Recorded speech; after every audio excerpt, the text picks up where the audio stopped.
Shatamanam Bhavati serial episode 1030 August 2024 ఏం జరిగిందో చూద్దాం.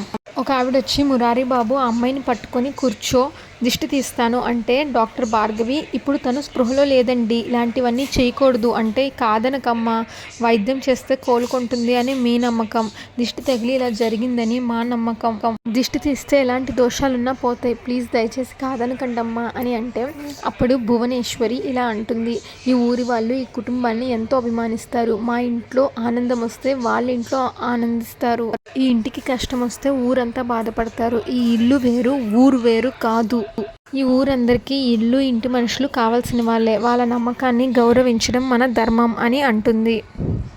ఇంకా ఆవిడ దిష్టి తీస్తుంది, దిష్టి తీసి అక్కడి నుంచి వెళ్ళిపోతుంది.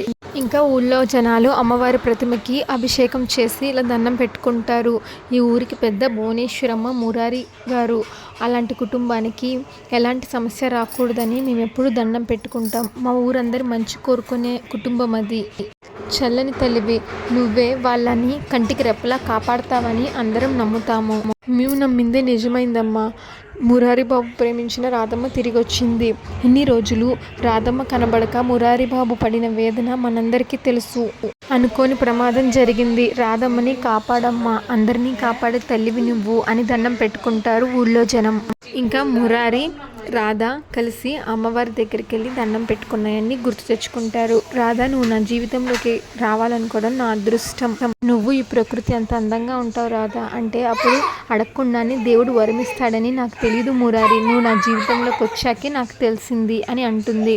ఈ జీవితానికి నాకు దొరికిన అదృష్టం నువ్వు అని రాధ అంటే అప్పుడు మురారి, లేదు రాధ, అమ్మ చిన్నప్పటి నుంచి నన్ను చాలా ప్రేమగా పెంచింది, ప్రేమ అంటే నిర్వచనం తెలుసుకున్నాను అమ్మ ప్రేమ ద్వారా, ఎన్ని ఆస్తులున్నా నా అనే వాళ్ళు పక్కన లేనప్పుడు ఆ జీవితం ఎలా ఉంటుందో నేను అమ్మని చూసి నేర్చుకున్నాను, నాన్న నాకు చిన్నప్పుడే దూరం అయ్యారు, నీ అమ్మే అయి పెంచింది, కొందరికి ఆర్థిక సమస్యలు ఉంటాయి, కొందరికి ఆప్తుల సమస్యలు ఉంటాయి, నాకు ఎప్పుడూ ఏ సమస్య లేకుండా చూసుకుంది, అందుకే అమ్మని ఒక దేవతలాగా చూసుకోవాలని ఎంతో ప్రేమగా చూసుకోవాలని నేను అప్పుడే నిర్ణయించుకున్నాను, నా జీవితంలోకి వచ్చే అమ్మాయి కూడా మా అమ్మని అంతే ప్రేమగా చూసుకోవాలి అని కోరుకుంటున్నాను, నువ్వు నా జీవితంలోకి వచ్చాక నీ మనసు ఏంటో నేను పూర్తిగా అర్థం చేసుకున్నాక బంధాలకు నువ్వు ఎంతగా ప్రయారిటీ ఇస్తావో నాకు అర్థమైంది, నువ్వు నా జీవితంలోకి రావడం, మా కుటుంబానికి కోడలిగా రావడం మా ఇంటి అదృష్టం, నీలాంటి ఒక గొప్ప అమ్మాయి మనసు గెలుచుకోవడం నిజంగా నా అదృష్టం, ఇంకా నువ్వు మా ఇంట్లో అడుగు పెట్టే వేళ మా అమ్మ నిన్ను కోడలిగా అంగీకరించిన వేళ నేను నిజమైన ఆనందాన్ని చూస్తాను అంటూ రాధ చేతులు పట్టుకుంటాడు మురారి. అప్పుడు రాధాకృష్ణుల ప్రేమ ఈనాటిది కాదు, కృష్ణుడు ఒక దేవుడు అనేది తెలుసు, రాధ ఒక సాధారణ మానవురాలని తెలుసు, అయినా కూడా తను కృష్ణుడిని ఆరాధించింది, ఆ ప్రేమ యుగాల నాటిది, కృష్ణుడే ప్రాణంగా బతికింది, కృష్ణుడి లేని ఊహ కూడా రాధ భరించలేకపోయింది, అందుకే నిజమైన ప్రేమకు నిర్వచనం రాధాకృష్ణులు అంటారు, మళ్ళీ మనిద్దరి పేర్లు కూడా అలానే కలిసాయి, ఆ కృష్ణుడికి ఉన్నంత గొప్ప మనసు నీకుంది, అందుకే ఈ రాధ మనసుకి నువ్వు నచ్చావు అని అంటుంది రాధ మురారితో, నువ్వు లేకుండా నేను ఉండలేను, నీ జీవిత భాగస్వామిగా బతికే భవిష్యత్తు తలుచుకుంటుంటే నాకే చాలా ఆనందంగా అనిపిస్తుంది అని రాధ అంటుంది. అమ్మవారి అనుగ్రహంతో మనం జీవితాన్ని పంచుకోబోతున్నాం, ఆ జీవితాన్ని తలుచుకుంటేనే నాకు చాలా ఆనందంగా ఉంది అని రాధ అంటుంది. అవన్నీ మురారి ఊహించుకుంటాడు. ఇంకా ఊర్లో జనం ఇలా మాట్లాడుకుంటారు, అక్క చాలా ఆశ్చర్యంగా ఉంది కదా, 6 నెలల క్రితం మాయమైంది, మళ్ళీ ఇప్పుడు ప్రత్యక్షమైంది, 6 నెలల క్రితం ఎందుకు వెళ్ళిపోయిందో తెలీదు, మళ్ళీ ఇప్పుడు ఎందుకు వచ్చిందో తెలీదు, ఎందుకు వెళ్ళినట్టు ఎందుకు వచ్చినట్టు, ఈ 6 నెలలు ఎక్కడున్నట్టు, ఆకాశం నుంచి ఊడిపడ్డట్టు ఇప్పుడు ఎలా వచ్చినట్టు అని అనుకుంటే ఏమో వదిన ఏమీ అర్థం కావట్లేదు, కానీ పెళ్ళైన మనిషి పూర్తిగా మారిపోయింది, కట్టు బొట్టు, ఎప్పుడైనా చీరలు కట్టుకోవడం మనం చూసామా, ఇప్పుడేమో చీర కట్టుకొని వచ్చింది అని అంటుంది.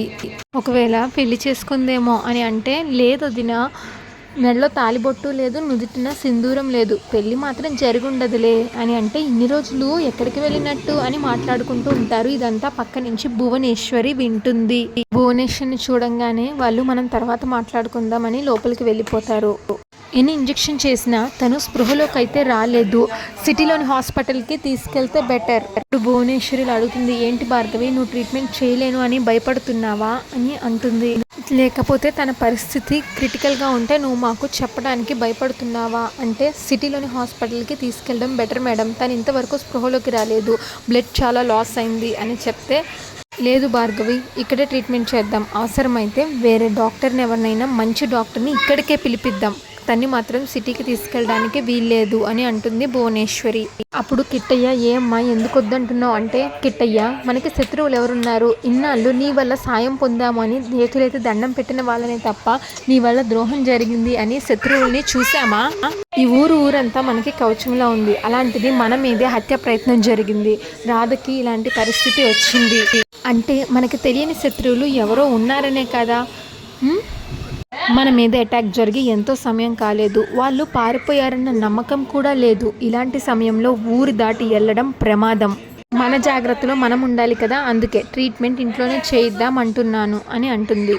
అప్పుడు వాళ్ళ కుటుంబంలో ఒక అతను, అవునత్తయ్య ఈ ఊరికి మంచి చేసే మీ మీద అటాక్ జరిగిందంటే శత్రుశేషం ఎవరో ఉంచకూడదత్తయ్య, ఈ ఊరికి ఇంతవరకు పోలీసులు రాలేదు, ఏ మంచి అయినా చెడైనా మీరే తీర్పిస్తున్నారు, ఇప్పుడు ఏం చేద్దాం, పోలీసుల్ని ఆశ్రయిద్దామంటారా అని అడిగితే, అప్పుడు కిట్టయ్య, అవసరం లేదు, అమ్మ మాట శాసనం కదా, మనకి తెలియని శత్రువులు ఎవరో ఉన్నారని ఈ రోజు జరిగిన సంఘటన వల్ల అర్థమైంది, ఇన్ని సంవత్సరాలు పోలీస్ కంప్లైంట్ ఇచ్చే అవసరమే లేకుండా ఈ ఊరిని అమ్మ కంటికి రెప్పలాగా చూసుకుంది, ఊరికి ఏ సమస్య ఉందా నా అమ్మ చూసుకుంటుందని ప్రజలు నమ్ముతారు, అమ్మ ధర్మపీఠం దగ్గర కూర్చుంటే వాళ్ళ సమస్యలన్నీ పరిష్కారం అయిపోతాయని నమ్ముతారు, అలాంటిది ఈరోజు మనమే పోలీసుల్ని ఆశ్రయిస్తే అది మంచిది కాదు, ఎవరికి ఏం చెప్పక్కర్లేదు, జరిగిందేంటో నేను తెలుసుకుంటాను అంటాడు కిట్టయ్య మురారి. ఇప్పుడు కొంతమంది రౌడీలు ఒకతని దగ్గర, సార్ మేము చంపేద్దామని అనుకున్నాము, సారీ సార్ అని అంటే, ఆ రౌడీ గన్ను తీసుకొని, ఏంట్రా సారీ, ఇప్పుడు మీరు చేసిన పని వల్ల ఆ భువనేశ్వరి మురారి చచ్చిపోలేదు కదా, ఎవరు చేశారు ఇది అని అనుమానం వస్తుంది, ఇన్నాళ్ళు వాళ్ళ దగ్గరే ఉంటూ మంచిగా నటిస్తూ వాళ్ళని అంతం చేయాలనే నా నిరీక్షణ గురించి నీకేం తెలుసురా, ఒక వ్యక్తి బయటికి ఒకలాగా లోపల ఒకలాగా నటించడం ఎంత కష్టమో నీకేం తెలుసు, అది నీ ఊహకి కూడా అందదు, ఈ రుద్రప్ప మనసులో ఆ కుటుంబం నాశనం అయిపోయేది, అగ్నిపర్వతం పేలిపోయేంత కోపం ఉంది, కానీ బయటికి మాత్రం మంచిగా నటిస్తున్నాను, శత్రువు నేనే అన్న ఊహ కూడా రానివ్వకుండా ఇన్నాళ్ళు వాళ్ళని నమ్మించాను, సమయం చూసి వాళ్ళని పైలోకాలకి పంపించాలనుకున్నాను, ఎప్పుడు సమయం దొరుకుతుందా అని డేగ కన్నులాగా ఎదురు చూశాను, ఊరికి దూరంగా చిట్టడవిలో అడ్డంగా నరికేయండ్రా, ఆర్తనాదాలు కూడా ఎవరు వినిపించుకోరు అని మిమ్మల్ని పంపిస్తే మీరేం చేశారు, చెమటల్లాగా మురారి చేతిలో దెబ్బలు తిని నా ముందు నుంచున్నారు, ఇద్దరు మనుషుల్ని చంపలేని మీరు ఒక రౌడీలు, మళ్ళీ మీకు ఒక పేమెంట్, చీథూ అని అంటాడు రుద్రప్ప. మురారిని ఎదిరించడం కానీ ఎదిరించి నిలబడడం కానీ ఇంతవరకు లేదయ్యా, ఎక్కడో తమిళనాడు నుంచి వీళ్ళని తెప్పించారు కాబట్టి సరిపోయింది, లేదంటే ఈ పాటికే వీళ్ళని గుర్తుపట్టేసేవాడు, ఒకవేళ పొరపాటున మీ పేరు బయటకు వచ్చిందంటే మీ పని ఇత్తడి మూకిట్లో మెత్తని పకోడీలా అయిపోయి ఉండేది అని అంటాడు వాళ్ళ కింద పనిచేసే ఒక అతను.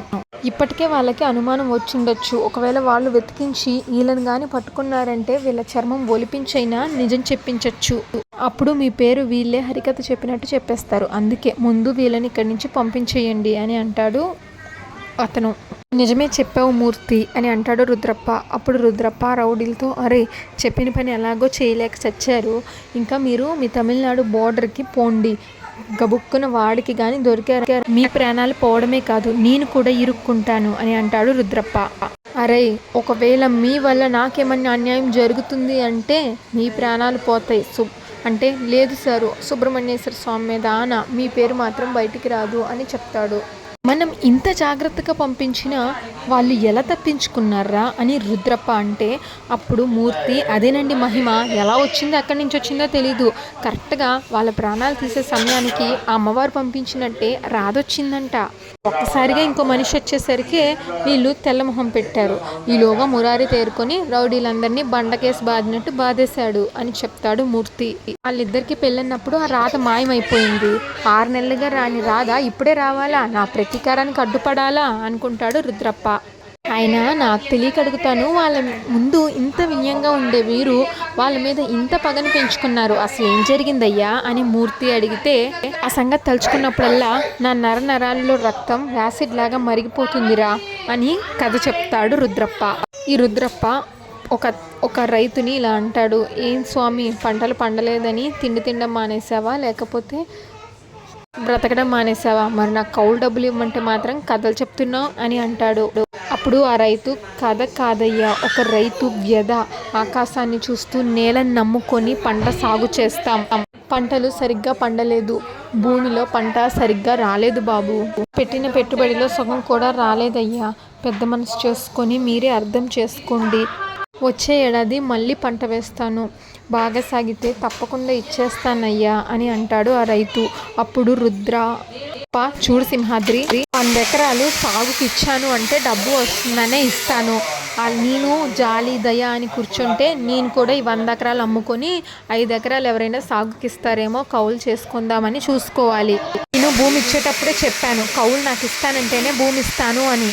అప్పుడు మీ మొగుడు పిల్లలు వచ్చి ఏం చెప్పారు, రా తల తాపట్టు పెట్టైనా తప్పకుండా ఇస్తామయ్యా అని చెప్పారు. ఇప్పుడేమో వానలు రాలేదు, పంటలు పండలేదు, సాగు రాలేదు అని చెప్తే చేతులు ముడుచుకొని కూర్చుంటాననుకున్నారా? నువ్వేం చేస్తావో నాకు తెలీదు, నా కౌలు డబ్బులు మొత్తం ఇస్తానంటేనే నేను ఇక్కడి నుంచి వెళ్తాను, లేకపోతే ఇక్కడే కూర్చుంటాను, నాకు గిరికి నువ్వే భోజనం పెట్టాలి అని అంటాడు. అదే టైంలో రాధ అక్కడికి వస్తుంది. ఇంకా అంతటితో ఆ ఎపిసోడ్ అయిపోతుంది. ఇంకా నెక్స్ట్ ఎపిసోడ్ ప్రోమోలో కార్తిక్ ఆ అమ్మవారి పల్లె దగ్గర అమ్మవారి దగ్గరికి వెళ్తాడు. నువ్వు ఏ దేవతో నాకు తెలీదు, నా భార్య ఇక్కడే ఆగింది అంటున్నారు, ఖచ్చితంగా నీ దగ్గరికి వచ్చి నిన్ను దండం పెట్టుకునే ఉంటుంది, అల్లని తల్లివి నువ్వే ఎలాగైనా కరుణించి నా బాను నాకు చూపించమ్మా అని దండం పెట్టుకుంటాడు. ఇంకా అక్కడి నుంచి బాను పార్దు వెళ్తుంటే అప్పుడు కార్తిక్ బాను నల్లపూసల గొలుసు చెట్టుకు వేలాడడం చూస్తాడు. ఒక్కసారిగా షాక్ అయిపోతాడు. మా ఛానల్లో ప్రతిరోజు శతమానం భవతి సీరియల్, రంగుల రత్నం సీరియల్ పెట్టడం జరుగుతుంది. దయచేసి మా ఛానల్ని సబ్స్క్రైబ్ చేయండి. అలాగే ఈరోజు ఎపిసోడ్పై మీ ఒపీనియన్ని కామెంట్ సెక్షన్లో మెన్షన్ చేయండి. Thanks for watching.